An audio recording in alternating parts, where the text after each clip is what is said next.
Okay, hello everybody. Welcome to the Amateur Conversationalist. This is episode 2, and today we are going to speak with Jim Majors, and I am double broadcasting here. All right, we're going to learn about the man behind the mustache. Now, as everybody knows, Jim's well known in this community, and he is a biblical expert, former preacher. But I learned something about Jim recently that very much interests me, and I want to talk to him today about that. That he uh, works works with or runs, I can't remember which, a horse sanctuary. Welcome, Jim. Hey, John. Thanks for having me. And I don't know a lot about horses. I just know that anytime I've been around them, they're very fascinating. They seem, as I was saying to you earlier, almost human-like to me sometimes. Their expressions, and I did look online, and I saw that there's a lot online about how horses' facial expressions are a lot like human expressions. Yeah, the horses that I have, they they all have their different personality, different characters. Have a donkey too, and he has his own character. He thinks that he's the boss, and he has thought that for long enough now. The other horses have realized that he's the boss, and any new horses that we get also kind of step in line. And so the herd leader is a jackass. That would be me, and then second in command is a donkey. All right, and now if you could just take a few minutes and tell us about the sanctuary. Sure. So I started my horse sanctuary last year. It's something that I've always wanted to do. I've always wanted to work with horses. Then just saw a great need for a horse sanctuary. For those who don't know, race horses, they get they get sold. They get sold to European meat markets most of the time, and they have no place to go just because they can't win races anymore. It's not that they can't run or that they can't they can't take care of themselves. It's that they no longer serve their purpose. So we take in retired racehorses. We take in nurse mare foals, mares that have fold a calf. Have fold, but they don't want to keep the foal. They want to use her as a nurse mare for another horse. And so they will sell the baby as soon as it's had its colostrum, so still at a bottle age. And then just people who just abandon their horses, just those who can't take care of them and just leave them out in the pastures, and somebody has to call and come and get them. One of ours and the donkey were in a little fenced-in section, and they had just been running around in there, surviving on a pond that was there, and then eating the grass. And it took the police forever to catch them. But oh no, wait. No, that wasn't them. Oh, it was one of the horses. I can't think of which one it was. Anyways, yeah. So that's what we do. We just give them a place where they can live out their lives if they're too old, or we help them rehabilitate, work with them, get them back into shape, especially the ones that have been neglected. Most of ours had been severely neglected, bone showing, rib showing, real pardon me, real skittish, and we just want to improve their lives, and if we can, find them better homes. Well, and you kind of anticipated my next question. I was going to ask, because I've seen stories online and in the news, where, and it kind of breaks my heart, where people have horses and they neglect them to the point where they're emaciated Yeah. and you just wonder, what is going through those people's heads. But I mean, like I mean, is that commonplace with, you say you get horses that used to, you know, run races and stuff? I mean, is, Mhm. is getting horses that are in really terrible shape, is that common, or are they usually well Not cared from the for? racehorse community. From the racehorse community, generally you're getting them from the horse owner, and they're also usually breeders as well. So they have an image to uphold. So they we usually don't get anything emaciated from them. It's usually the owner seizures are the ones that are emaciated. The people who own them, own one or two of them and just let them out to a pasture, and or they let them out into a pasture with a bunch of other animals, and it becomes overgrazed, and they don't have the amount of grass that they need to sustain themselves, and so they're just living on the bare minimum. And so, take a couple minutes and tell us what's a typical day like when you work at the horse sanctuary. Well, for those who know me, it's not just about the horses in the sanctuary. I have a bunch of other animals out here too. I have alpacas. For those who don't know, have 10 alpacas that are just awesome. Have goats, have pigs, dogs, chickens. I'm sure I'm missing something. I'm positive I am. Uh, but yeah, just it, enjoying it most of the day. There's really nothing really difficult that goes into taking care of them. You just love really is all they need. It's nothing too difficult. There are some horses that we get in that need training, that need to be halter broke or need to be saddle broke, or just need groundwork or something like that. So just kind of varies based on what we have and what the needs are. And so, there's really not, once you have them and you're, giving them the attention they need, and then you must, they're pasture fed mostly. Then so there's not a whole lot of maintenance for you to do. Yeah, they're mostly pasture fed. We have quite a bit of land. But there's not. During the winter, though, I am in Oklahoma, so during the winter it does freeze up. So that the winter is the hardest part of the year. That's when the feeding with hay and grain and everything like that comes in. Now, you mentioned the alpacas.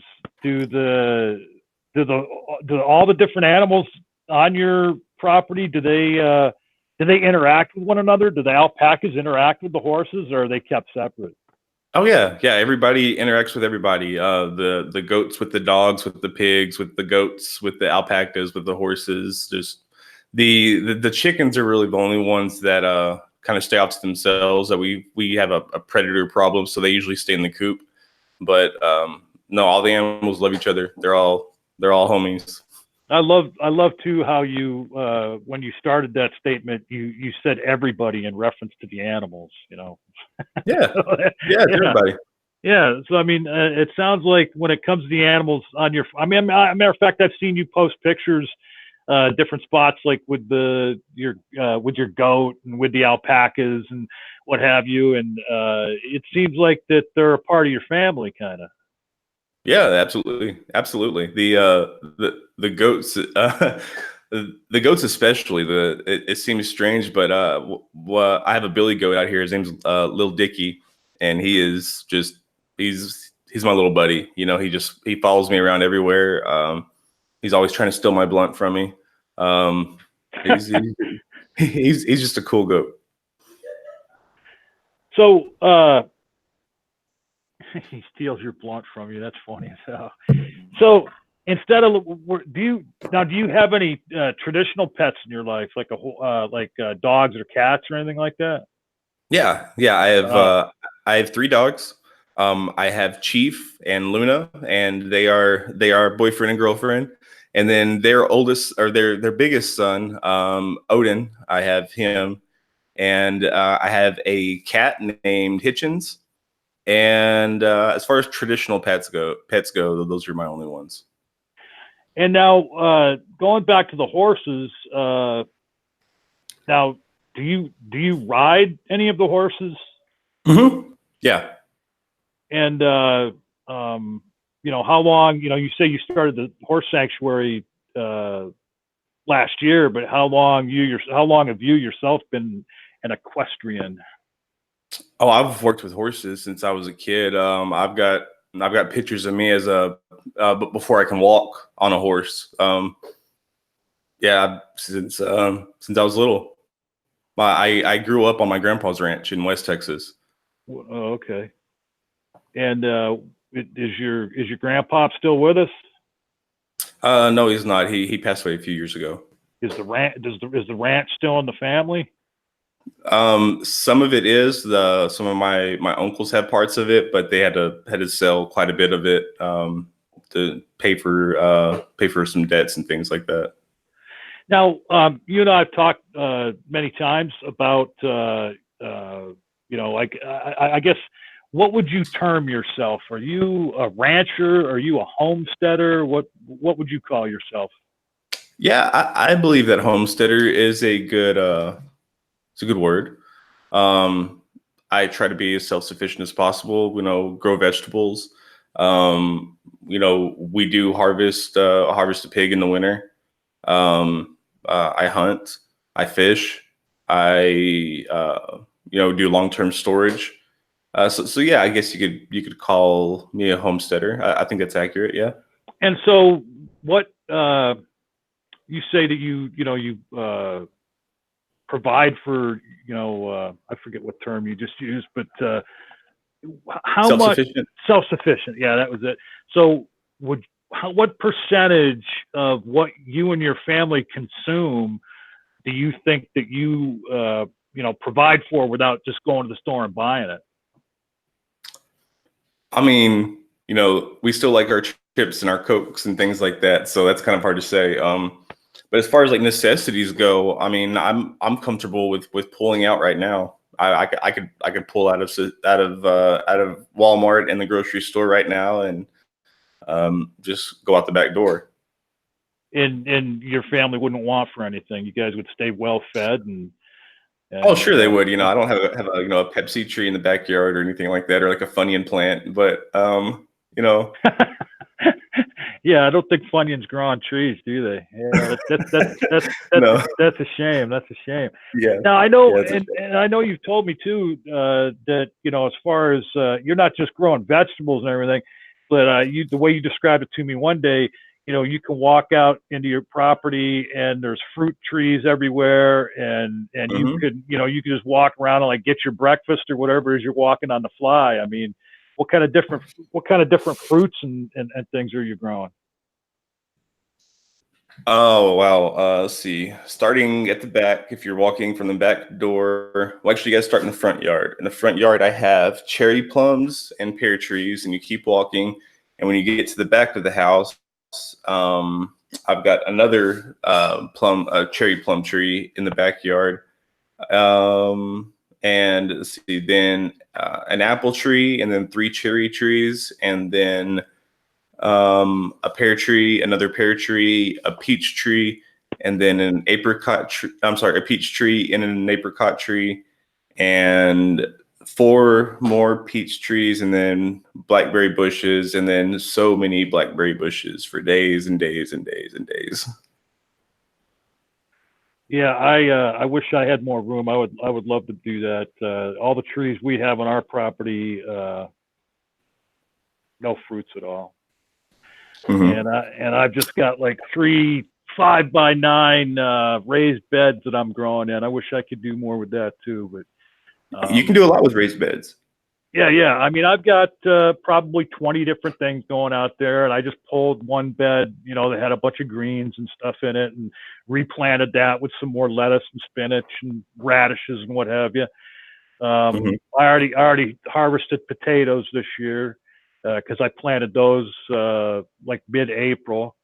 Um, and a matter of fact, I want to ask you about this too. So I did we had talked about this a few days ago. Now, when I dug the potatoes up, there was only potatoes at the very bottom of my tower.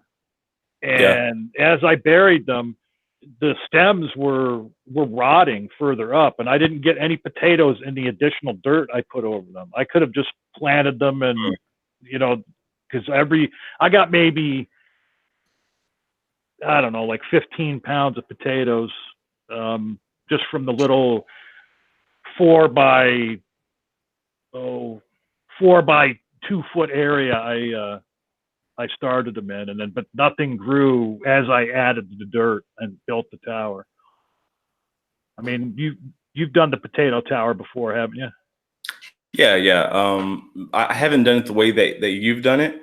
I've done it, with the 4x4 post and adding on 1x6s or 1x4s on the sides and going up as you go from there. The big thing is just making sure that your plant, that you're not going up too fast and that your plant's growing enough. So maybe I was burying it too quickly, and I used. Yeah, it's possible. So some people as soon as they see the dirt, or as soon as they see those bottom leaves go above the dirt a little bit, they want to rush and put dirt on it, and you want to give it a little time. Now, I just got a message a few minutes ago from another buddy of mine. Maybe you've seen over in the Raging Atheist channel, Maynard Saves, and he. Yeah, I know him. Yeah, and he just sent me as we're talking about this, he just sent me an email about what's going on in his garden. There's just something so satisfying about like having it.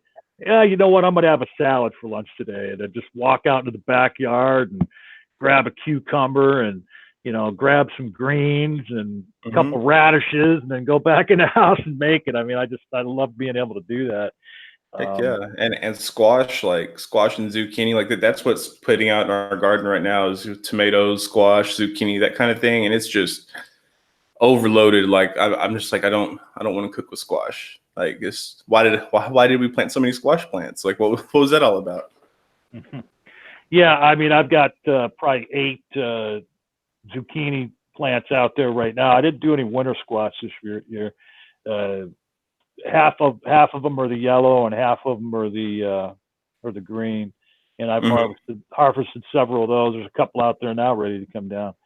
Now, I want to go back to talking about the horses. Like now, you have your horse sanctuary, and I've heard of many others. How big a problem is this? As far as you talked about race horses, you talked about people that keep horses and then end up neglecting them. To the point of emaciation. I mean, how big a problem is this with horses being abused or neglected in this country? Is it a pretty big problem? It's a huge problem. It's systemic. It exists. Every racetrack that you see, every horse race you attend, those horses that you see, most of them are going to wind up killed, not dying of old age or of sickness or of illness, but just dying from either going to a slaughterhouse or whatever.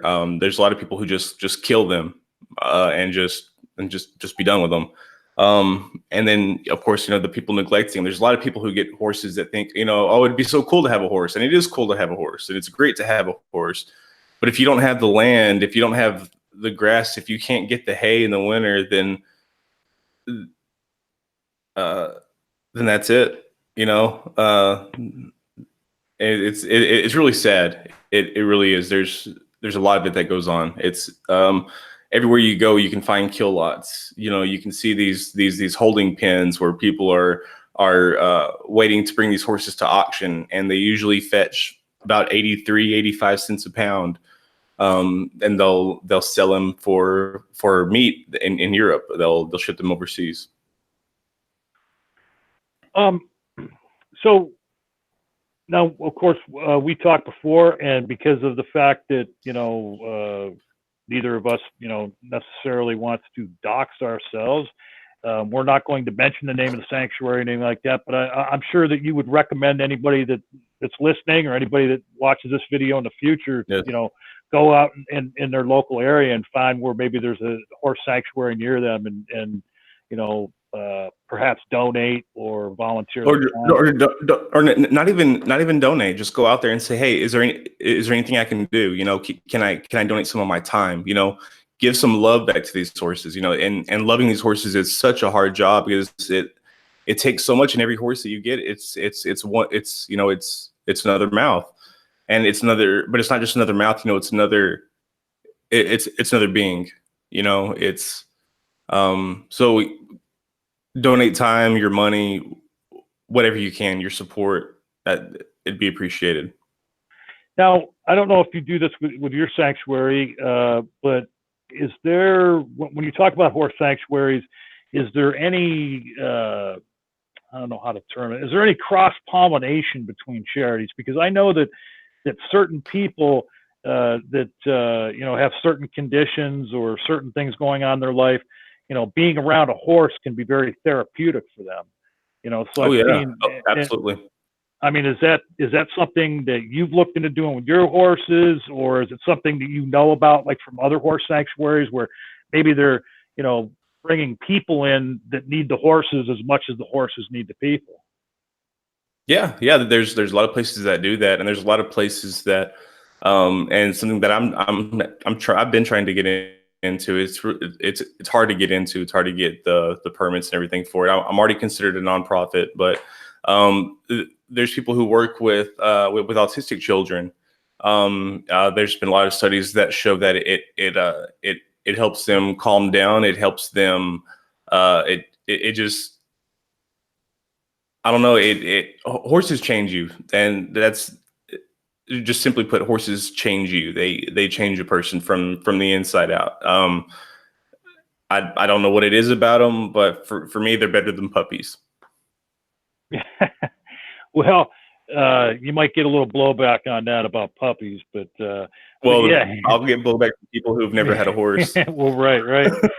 And I know that. So you said earlier that you've been riding since you were a child, and now when you ride on your homestead now, do you have like a particular favorite horse, or are there several? Does everybody in the family have their own horse, or how does that work? No, it's nothing like that. There's no favorites. As a matter of fact, the first one that I rode was my donkey. Uh, he doesn't like to go very far. He'll go a few feet and stop, and then just do his own thing, and then go another couple of feet and stop and do his own thing. And but my favorite horse I got as a foal, and his name's Trigger. I'll post up some pictures on Twitter after this, and link to the video. And he's just about getting to the height where I can start breaking him in with the saddle. So I think he's going to be my favorite. And so, are you the only one in the family that rides, or does the rest of your family ride, or? Oh yeah. Yeah, everybody rides. Not everybody. I mean, it's not something that we do regularly. There's a lot of other stuff to do around here. So it's not something that we get to do very often. But well, I'm just amazed that you even have time to be on YouTube. I mean, with everything you got going on in your life, with the homestead and horses and alpacas and. Well, yeah, I actually probably should be, outside doing stuff more than I should be on YouTube, but. You heard that here, folks. I'm keeping Jim from his fields are rotting away as I keep him live. Yes, thank you. Yes, I would like to reiterate, this is all John's fault. Yep. So now, as far as like the things you grow, now I think you told me before, like you don't, your family doesn't consume all of it. You go to the farmers markets and stuff, don't you? Yeah, we go to farmers markets. We haven't been to one yet this year. We're going to go later in the year. Just because now everything that's producing, it's not producing very fast. It's at a rate that where we have a little bit of extra, but the extras go into the neighbors right now. But when we start going to the farmers market and everything like that, then yeah, we'll start selling that, and hopefully some of the alpaca fiber. Let's see what else. I also roast coffee, so hopefully there will be a demand for that. Let's So, see. well, wait, What you else? say you roast coffee. So do you grow coffee beans? No, not yet. Oh, okay. Not Yeah. yet. Give me a chance. Oops. There's my alarm. One of my phones just started going off with an alarm. Something you mentioned a minute ago is like one of my favorite things too. Because even when you have a small garden like I do, and you can't. Oftentimes, you can't eat all of it yourself. So and you don't want it to go to waste. So it's enjoyable to go knock on the neighbor's door and be like, hey, here's some zucchini or here's some radishes. Yeah, And I literally gave my neighbors an entire Walmart sack full of cherries. Just like they went to go knock on their door and they weren't there, so I just hung it on their doorknob. yeah, I mean, I remember I lived further out in the country several years ago, and we had a really big garden bed, and we would even take different things and put them in bags and like put them out front, like and hang them off the mailbox with just a sign that said "free," take them, because we Right. we were taking care of ourselves, and the neighbors had got their share, and there was still some left over. So. Right. Well, luckily we have the pigs, so anytime, that I go out and pick stuff, if there's like a rotten pear or something like that on the tree, I just throw it over the fence to the pigs and they love it. Well, and plus that's a really good way to get rid of dead bodies, I hear too. I can neither confirm nor deny that. Okay, all right. if For anybody that ever watched Deadwood, that's how they got rid of all Yeah, the. Deadwood is the one that did that. That wasn't me. Yeah, yeah. So I'll tell you, Jim. I think we're going to wind down here, and I have to go and hold Nick's hand for Veritas Voices at 2 o'clock because he still can't handle running a stream on his own. Yeah, Veritas Voices is coming up on the Great Debate Community at 2 o'clock here, and they're going to talk about definitions of terminology that they use, in their discussions, and the problem of equivocation on different terms. And then again, remember, Jim is also the disciple of Kairos. You got anything coming up on Disciple of Kairos, Jim? Yeah, actually I do. I have a response video to S.J. Thomason coming out on her some of her claimed prophecies in the Old Testament that refer to Jesus. Yeah, if anybody's been following us on Twitter, I've been debunking a lot of her claims, and she hasn't been responding to a whole lot of them. So I'm going to make a video and just get them all to her at once, and hopefully she'll watch it. So we'll see. Well, yeah, and it's funny how when you write that something is going to happen hundreds of years prior to it happening, how you can then tell the story to make it sound like that thing actually happened. But yeah, I'll be interested to see that response.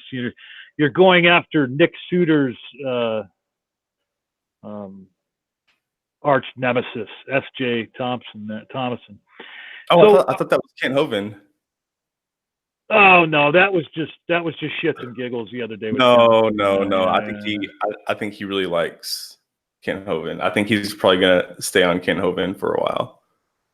Well, and I have to say that it almost seemed like how nice he was being to Kent that he wanted to get on Kent Hovind, but No, that's another I thing. think a lot of people give him crap about that. Yeah, And no, I know, and that's all I'm and doing now is giving him. no, but I honestly think that was beneficial because nobody's going to reach Kent Hovind. I've debated Kent Hovind. It's not going to work. You catch more flies with sugar, and just because the one dumb fly doesn't want to come in doesn't mean you're not going to have other flies come in.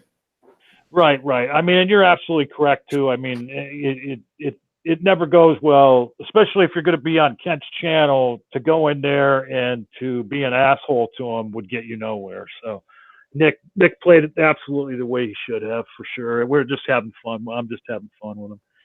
So, all Yeah. right, Jim. Everybody, look for that upcoming video on Disciple of Kairos. I will link his channel in the pinned comment after this post is a video. Next week, we're going to talk to the Raging Atheist, and we're going to talk about his time doing slam poetry. And that should be fun. And I want to thank Jim for coming by. Remember, as he said, look around your area and see if there's a horse sanctuary somewhere that you could maybe go and volunteer or help out in a way. It's a big problem. And horses are just, I don't know. I can't even describe what it's like when you're around them if you've never been around a horse. But as I told Jim earlier, anytime I've ever been around a horse, for some reason, I expect them to start talking to me. I mean, that's how closely they seem like humans to me. But thanks for stopping by, everybody, today, and thank you, Jim, for being here. Thank you for having me. And yeah, everybody please go subscribe to Disciple of Kairos. I'd appreciate it. Absolutely, and I will get that link in a pinned comment here shortly. Everybody, have a good day. Bye.